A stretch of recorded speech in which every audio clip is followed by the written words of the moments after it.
Olá, meu amigo advogado, minha amiga advogada, bem-vindos a mais um hashtag OABRJ Debate. E hoje o nosso tema é adoção. Nós estamos aí no mês da adoção. Eu trouxe aqui algumas pessoas, convidamos algumas pessoas muito importantes para conversar com vocês. O doutor Sávio Bittencourt, ele que é o presidente do Observatório Nacional da Adoção e procurador de Justiça do Estado do Rio de Janeiro, meu antigo camarada de movimento estudantil. A doutora Silvana do Monte Moreira, presidente da Comissão de Direitos da Criança e do Adolescente e secretária adjunta da Comissão de Defesa de Direitos da Criança e do Adolescente do nosso Conselho Federal da OAB, da Ordem dos Advogados, da Ordem dos Advogados do Brasil, né?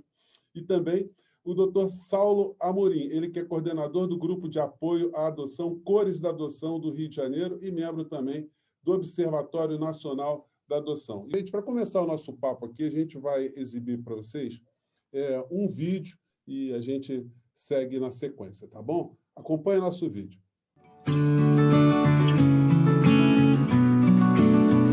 Oi, gente, eu sou Saulo Amorim, eu sou advogado, estou presidente da Associação Brasileira de Famílias Homotransafetivas e coordenador do Grupo de Apoio à Adoção Cores da Adoção, aqui em Vargem Pequena, no Rio de Janeiro. Esse aqui é meu filho, Teodoro. O Teodoro tem 4 anos, ele chegou para mim com 3 meses. E comigo, ele está esperando uma irmã. Eu continuo na fila da adoção para receber uma menina que no tempo certo há de chegar. Não é isso? Sim, tem lá uma menina. Vai se chamar? Como é que vai ser o nome da sua irmã? Leonor. Leonor. Isso. E graças a ele, eu passei a atuar nos ramos de família, adoção, direitos humanos, motivado por essa experiência maravilhosa da paternidade que tanto sonhei, que tanto acalentei e agora posso vivenciar. É isso. Um beijo a todos. Beijo. Tchau.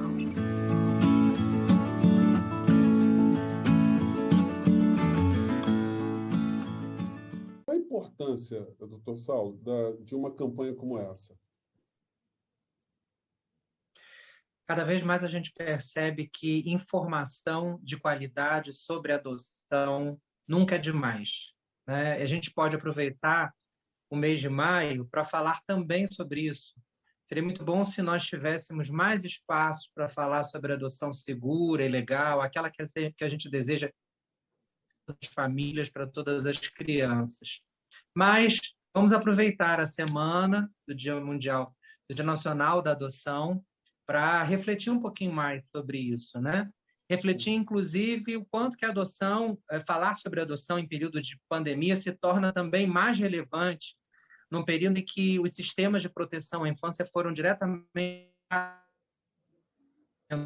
pela redução de verbas, num período em que a gente percebe que o número de adoções reduziu em todo o país, em que as filas da adoção aumentaram, em que as adoções irregulares também aumentaram.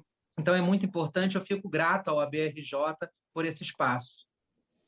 Bom, passar para a doutora Silvana. Doutora Silvana, qual é o retrato da adoção hoje no Brasil? O retrato da adoção hoje no Brasil é aquele sem cuidado, sem prioridade absoluta, sem cumprimento da lei, sem cumprimento da Constituição Federal, notadamente o artigo 227, que prega que crianças, adolescentes e jovens são os únicos sujeitos de direito cuja prioridade absoluta alcança. A gente continua com processos parados, com falta de magistrados em número suficiente, ainda com varas com competência acumulada, como no Rio de Janeiro, que é infância, juventude e idoso, apesar do provimento número 36 do CNJ ter completado 7 anos agora em maio, ou seja, já saiu até da primeira infância, já está chegando na adolescência e jamais foi cumprido. Doutor Sávio, está conseguindo acompanhar? A gente está um pouco com algumas congeladas aqui nas nossas imagens aqui, mas eu gostaria que o senhor falasse do observatório, do que é exatamente. Doutor Júnior, prazer em revê-lo, meu caríssimo colega de militância estudantil na época que éramos felizes e sabíamos que éramos felizes, né? Saulo, Silvana, meus amigos, pais adotivos, mãe adotiva, pessoas maravilhosas, militantes da adoção. O Observatório Nacional da Adoção é uma iniciativa do IERB, que é a escola de governo do Ministério Público do Rio de Janeiro. Eu dirigi essa escola por alguns anos, minha gestão acabou agora em janeiro, e lá está o doutor Leandro Navega, que continua prestigiando o Observatório Nacional da Adoção, do qual sou coordenador, que é, na verdade, a ideia do observatório é ter a junção de toda a produção científica, de toda a produção acadêmica, da familiar, estudos sérios feitos a respeito desses assuntos, que são cruciais para embasar uma política legislativa eficiente, uma atuação do Ministério Público eficiente na cobrança da política pública adequada do administrador, e também a adequação do administrador voluntariamente ao que é necessário para dar às crianças visibilidade, dar às crianças direito a viver em família. O observatório, então, é o grande receptáculo dessa produção científica, que está espalhada pelo país, Júnior. Então, nós precisamos juntar isso em algum lugar. Esse trabalho está começando. Nós estamos com o edital lançado agora para receber comunicação dos trabalhos acadêmicos que são feitos sobre o tema, e estamos com muita esperança dessa iniciativa ser um marco divisório para as pessoas pararem de falar de um assunto tão importante sem base, porque isso é muito prejudicial para as crianças. Doutor Saulo, o que mudou nos últimos tempos em relação à adoção? Hoje, com tanta informação que a gente tem, ainda se tem muitos obstáculos, né, para se adotar uma criança. Tem se mudado também o perfil do adotante, do adotado? Qual é a sua experiência nesse universo? Tem o obstáculo da cultura, né, em que a gente percebe que é comum o brasileiro não ter uma preocupação sobre a origem, a preservação da história dessa infância. Então, é muito comum você ver as pessoas valorizarem situações como entregou aquela criança a uma outra família que nem sabia, ou simulou que era um padrinho ou madrinha, pegou a criança sem nenhuma orientação, ficou com ela durante 3 anos e depois busca o judiciário para tentar regularizar essa situação. E se você vai conversar com o homem médio, você descobre que as pessoas acham isso bacana. Então, é uma questão cultural. A lei ela é muito clara, né? Se as pessoas buscassem o Estatuto da Criança e do Adolescente, se as pessoas buscassem informações com bons advogados, especialistas em família, as pessoas teriam informação de qualidade e essa cultura talvez a gente pudesse transformar. Mas também passa pelo nosso trabalho, o trabalho do Observatório Nacional, o trabalho dos grupos de apoio à adoção, e com o tempo pode ser que a gente mude um pouquinho isso e conscientize as pessoas sobre o quão é importante preservar histórias e encaminhar a infância de acordo com a lei. Para isso existem os grupos de apoio de adoção, para isso existem os tribunais de justiça, as varas de infância e todo o trabalho que é desempenhado por essa rede de proteção. E quanto ao perfil, sim, a gente percebe uma grande mudança no perfil do adotante, mas não ainda significativa para impactar na resolução do que a gente deseja, que é fila zero, né, de espera para crianças disponíveis para a adoção. Então, aos poucos, a gente vai percebendo que a questão dos critérios étnicos não são tão relevantes para alguns adotantes, as pessoas já se abrem para crianças com doenças tratáveis, a questão da idade já vai se dilatando um pouquinho mais, então as pessoas já vão saindo daquela faixa entre 0 e 6 anos e pensando em adotar crianças acima de 6 anos, mas tudo também fruto do trabalho de cada um de nós inserido no movimento da adoção e de todos os parceiros também que nos ajudam a disseminar boas informações. Sim. E uma nova cultura para a adoção. Eu queria passar para a doutora Silvana. Doutora Silvana, a gente está conversando aqui juridicamente, né? Mas eu queria ir para um aspecto que pode parecer um pouco subjetivo. A pessoa que quer adotar, o fato dela ter uma disposição afetiva, dela ser uma pessoa que tem amor para dar, que quer, ela tem essa vontade legítima. Isso basta para a pessoa conseguir uma criança para adoção?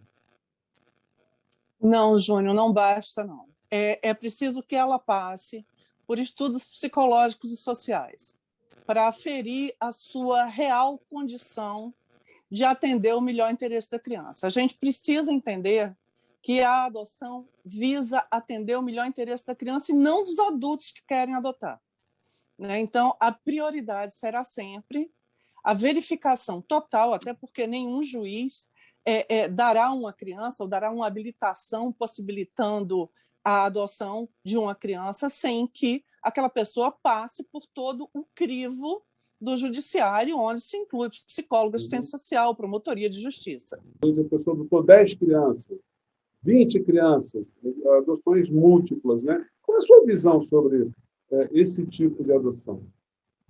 Bom, eu tenho 5 filhos, sei que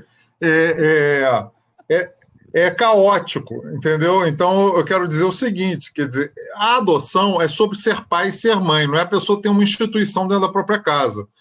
Então, eu não estou criticando ninguém especificamente e nem levantando nenhum falso testemunho sobre qualquer pessoa que seja conhecida ou que esteja assistindo.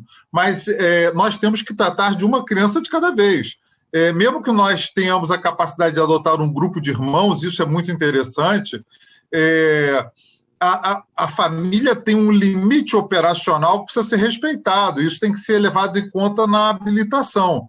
Quer dizer, não adianta você ter 50 filhos e achar que está dando conta de tudo, porque isso é humanamente impossível. E o que você tem, na verdade, é uma instituição e que você chama de família. Então, para você ser família, é muito diferente. Tem que jogar bola, tem que jogar botão, tem que dar bronca, tem que levar para passear, tem que ver o jogo de futebol. Então, se não tem isso, não é família. O belo e o duro de ser pai e de ser mãe estão envolvidos nesse processo. Então, portanto, eu acho que, mesmo que a gente adote algumas crianças, nós temos que manter um tamanho compatível com a nossa disponibilidade, com a nossa possibilidade de interação. Sem isso, não é família. Doutor Saulo, a gente vê na dramaturgia ou na teledramaturgia, às vezes, informações que criam confusões na cabeça das pessoas, né? Deve ser muito complicado para quem está no mundo real, de repente se depara com uma situação que causa dúvidas. Por essa questão, eu te pergunto, relação entre o pai biológico, os pais biológicos e os pais que adotaram. Existe essa possibilidade? Isso é comum? É importante a gente informar para as pessoas que querem se habilitar do que elas podem encontrar pela frente em termos de filiação do vínculo biológico. Uma boa consultoria jurídica para esses produtores desses programas de TV resolveria boa parte desses problemas. Mas é verdade, é verdade. A gente vê peças da teledramaturgia que desrespeitam completamente a realidade, né? Não é incomum a gente perceber aquelas cenas onde uma criança é achada na rua e a própria pessoa que pega aquela criança assume, está tudo bem, está tudo regularizado. Mas quanto à possibilidade desse contato do pai biológico, que eu prefiro chamar de genitor, ou da mãe biológica, que eu prefiro chamar de genitora, e do pai e da mãe, propriamente dito, que são aqueles que assumem, de fato, os cuidados da criança, cada caso é um caso, né? Existem situações que levam, situações tão graves de abandono, negligência, abuso, violência, que levam a criança à adoção, que é inviável que se mantenha o contato dessa criança com a família de origem. Mas existem outras que não. Existem outras situações em que a criança foi posta para adoção porque entendeu o judiciário, com base em todas as análises produzidas ao longo do processo, análises sociais, psicológicas, entendeu o judiciário que aquela criança precisaria ser adotada. Mas não havia, naquele caso em concreto, nenhuma impossibilidade do afeto com a família de origem ser mantido. Então, cada caso é um caso. Pode acontecer, sim, desse contato ser mantido? Sim. Mas é uma regra? Não. Pelo contrário, a família que adota pode ter o interesse de não estabelecer esses laços, até para que a criança tenha uma história a partir da adoção, tá? Mas cada caso é um caso. Sim, doutora Silvana, crianças que estão com a idade acima do desejado, normalmente pelo perfil da pessoa que quer adotar. As pessoas querem sempre crianças com a idade muito baixa, né? Menos de 2 anos. Como é que está esse perfil hoje das pessoas que querem adotar? Elas estão mais abertas a adotarem crianças mais fora dessa faixa? Na realidade, Júnior, os grupos de apoio à adoção, que têm foco na adoção e que trabalham a adoção legal, segura e para sempre, eles têm conseguido trabalhar o perfil. Mas a gente não pode esquecer que o adotante é um ser desejante. Ou seja, se existe o desejo de parentar um bebê, não adianta mudar esse perfil de forma forçada para agilizar, por exemplo, a adoção, porque o desejo está ali. Mas a gente tem trabalhado e mostrado o que eu vou falar agora, inclusive fala do Sávio, que as crianças que estão nos abrigos não queimaram colchões, não fizeram rebeliões, tirando da cabeça das pessoas que vão adotar aquela ideia do de menor, sabe? Do estatuto menorista, do juiz de menores, do juizado de menores, né? A gente tem que mostrar que as crianças que estão em acolhimento institucional hoje são vítimas da própria família, onde teve negligência, abuso, maus tratos, abandono. Então, é isso. Então, essas crianças precisam muito de amor, precisam muito de carinho, e a gente precisa entender que a adoção é para atender o melhor interesse deles, né? Mesmo que a gente continue com o nosso próprio desejo. Eu queria passar para o doutor Sávio. A legislação brasileira, ela está adequada? É uma boa legislação? Ela está em consonância com os melhores princípios ou a gente tem espaço para avançar em alguma área específica, doutor Sávio? Júnior, eu acho que avançar, a gente sempre pode avançar, deixar as coisas mais claras, né? Mas acho também que o ECA, ele é, digamos, hoje uma colcha de retalhos, porque foram tantas as modificações nos últimos 10, 15 anos que você teve de grandes modificações a nova lei de adoção 2009, lei Menina Bernardo, entre tantas outras que foram, digamos, transformando o ECA, modificando, esmiuçando. E, às vezes, até eu acho que se tiver alguma grande modificação agora, devia ser uma modificação pensada, debatida, para que houvesse no campo da adoção uma certa estabilidade que a gente pudesse trabalhar. Porque são interesses desconexos que fazem mudanças e vão criando uma incoerência sistêmica dentro da lei. Então, portanto, a lei é ruim? Não. Se você tiver boa vontade, se você tiver um Ministério Público que trabalhe a tempo de evitar que a criança fique no abrigo, que consiga propor a destituição do poder familiar no tempo certo, uma equipe técnica que não faça a reintegração familiar desastrada, para a criança ser abandonada de novo, só faça a reintegração familiar com segurança. Nós teríamos a capacidade de colocar muito mais crianças em adoção em idade em que os adotantes as desejam, sem que elas se traumatizassem.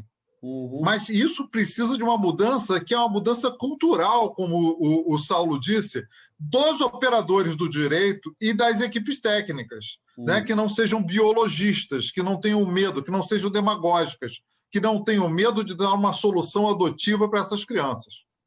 Doutora Silvana, uma coisa que chama a atenção de todas as pessoas que analisam os fenômenos sociais, né, é que muitas crianças acabam ficando nessa situação por conta da miséria, da desigualdade social. E até que ponto a pobreza ela é um fator determinante em termos de tantas crianças necessitando de pais? Ou isso é uma questão que foge dessa história? Porque muitas pessoas dizem, olha, o fato de ser pobre não significa que a pessoa esteja desobrigada a estar com seu filho o tempo todo e passar por todas as agruras porque é o pai biológico. Como é que a senhora situa esse tema para a gente?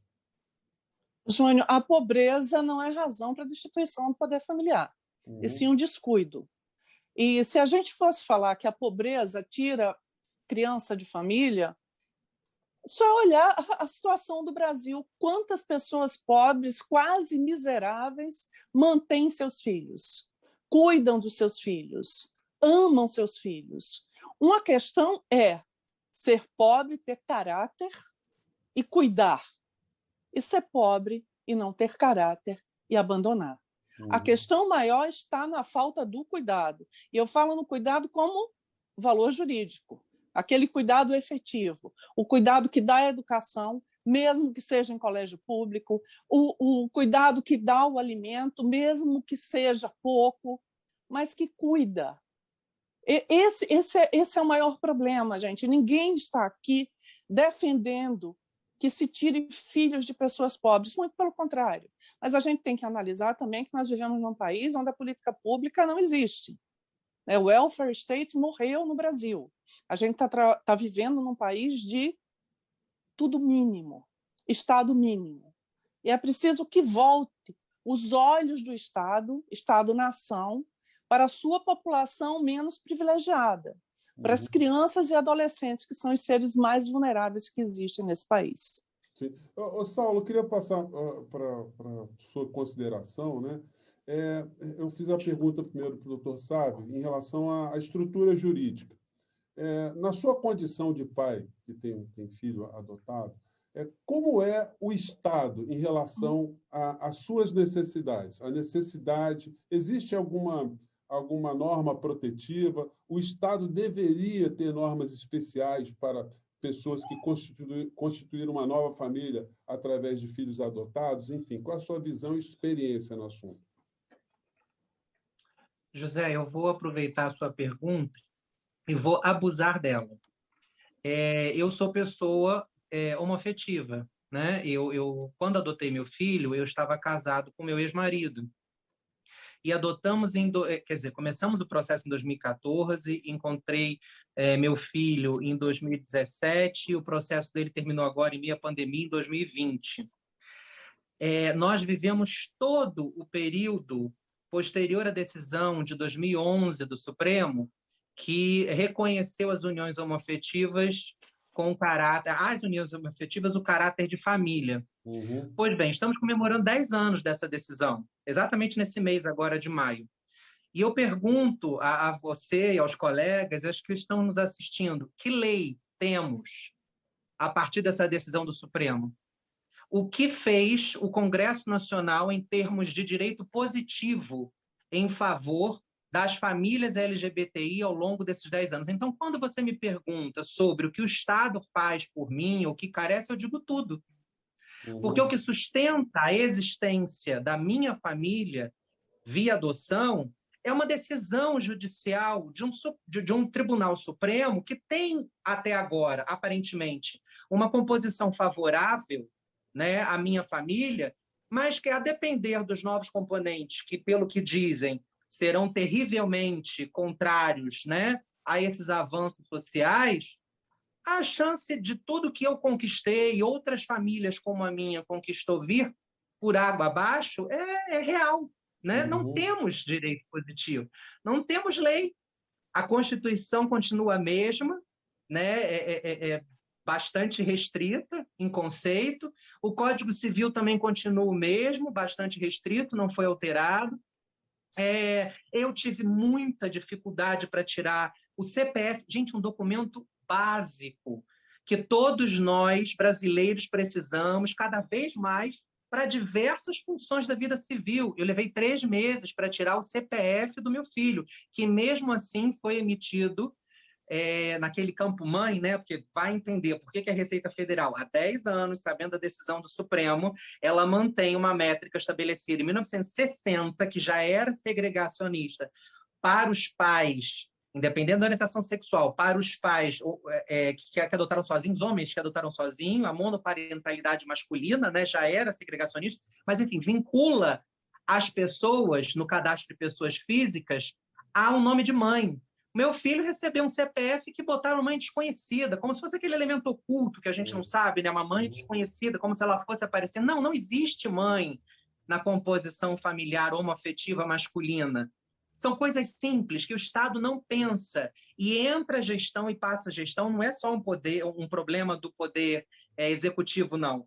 Entra legislatura e sai legislatura e é como se ninguém enxergasse essa possibilidade. Não é uma questão só das famílias LGBTI, é da adoção também, né? Porque ninguém sabia o que fazer quando eu cheguei lá no posto da Receita Federal quanto à emissão de um novo número de CPF. Foi um bate-cabeça dos agentes públicos ali dentro que não sabiam que meu filho, a partir da adoção, ele tem o direito de ter uma nova identidade, inclusive uma identidade fiscal. Né? Ele precisa de um CPF novo, e não aquele atrelado à genitora. Saulo, eu queria passar para o doutor Sávio, mas eu queria pegar só uma parte da tua experiência para você passar para a gente. Bom, uma coisa é o arcabouço jurídico, mas como é que você sentiu, pessoalmente, o trato diante da sua questão, do teu filho, pela administração pública? Lhe pareceu que as pessoas, pessoalmente, hoje elas estão mais solidárias, elas estão mais perceptivas a essa situação, ou você sentiu que o terrivelmente está embarreirando por todos os lados? Então, a minha experiência, José, eu não sei aonde estão nos assistindo, né? A minha experiência é na capital do Rio de Janeiro, de uma das maiores cidades do país. Então, quando eu digo que no Rio de Janeiro eu não senti nenhuma resistência ao fato de eu ser gay, de ser uma família homoafetiva, de ser uma criança adotada por 2 homens, isso nunca foi uma questão. Eu temo, quando falo isso, de que o assistente pense que essa é a realidade pelo Brasil inteiro. Eu tenho a felicidade de estar presidente da Associação Brasileira de Famílias Homotransafetivas e, por conta da ABRAF, eu tenho, infelizmente, notícias que são tristes do país afora, né? Relatos que não são como os meus, relatos que chegam ao ponto de desembargadores, ou seja, em recursos, serem contrários, não abertamente, não diretamente, né? Mas de formas indiretas serem contrários às adoções homoafetivas, mesmo tendo o Supremo decidido em 2011 que as uniões homoafetivas são família, mesmo tendo o CNJ se manifestado sobre isso, a LGBTI-fobia estrutural, ela existe. Sim, doutor Sávio, estamos terminando já, o nosso papo aqui iria longe aqui, né? Mas eu me lembro muito bem do voto do ministro Barroso, foi um voto extraordinário, onde ele colocava ali que o judiciário ele veio para suprir as falhas do legislativo. E a gente não pode, enfim, ter muito romantismo, porque, de fato, nós estamos numa onda meio complicada aqui no nosso país. Mas é possível, através do arcabouço que a gente tem, fazer valer os nossos direitos, né? Eu acho que nós estamos num momento muito bom. Quer dizer, nós viramos um país da common law, sendo um país de orientação romano-germânica. Acho que é o que dá para fazer. Nós temos uma gambiarra que permite gay casar. Isso aqui não é uma lei, né? É uma decisão do Supremo. Depois vem o Conselho Nacional de Justiça, que nem órgão judicante e manda o tabelião lá, o oficial, registrar como casamento. É surreal. Você explicar isso na Europa, as pessoas não entendem como isso vale. Mas vale. E aí, quer dizer, é o direito. No Brasil, nós perdemos o romantismo de um direito absolutamente legal. Acho que a gente tem que voltar um pouco à segurança jurídica. Nós temos que fazer esse movimento, porque também, da forma que nós estamos construindo coisas boas, pode ser que um dia nós tenhamos coisas ruins construídas da mesma forma. Então, seria muito interessante que houvesse a assunção pelo legislativo brasileiro dessas novas formas de família, assumindo o Estado que perdeu a capacidade de restringir a formas pré-determinadas os núcleos de amor e proteção que são as famílias. Né? E eu acho que é aí que nós temos que chegar como um país evoluído no campo integrativo que o direito nos oferece. Sim. Gente, olha, eu espero ter a gente ter contribuído e colocado mais um tijolinho nesse muro da cidadania. O tema vai voltar aqui, a gente está colocando apenas uma pílula hoje, a gente está procurando abrir aqui a mente das pessoas para o problema, para as questões, para usar a criatividade para ajudar também a gente evoluir com as questões sociais do nosso país. Mas vocês, meus amigos advogados, minhas amigas advogadas, continuem a interagir com a gente, continuem sempre ir ao site da OAB, da CAARG, a assistir os nossos programas no YouTube. Vocês estão autorizados a replicarem os nossos papos aqui espaço no Facebook, pelos seus perfis, pelo Instagram, pegarem pedaços aqui, porque todos nós estamos aqui com esse propósito aqui de jogar luzes em movimentos, em momentos onde há tanta escuridão aqui no nosso país. Mais uma vez, muito obrigado a todos vocês e até o nosso próximo encontro. Tchau.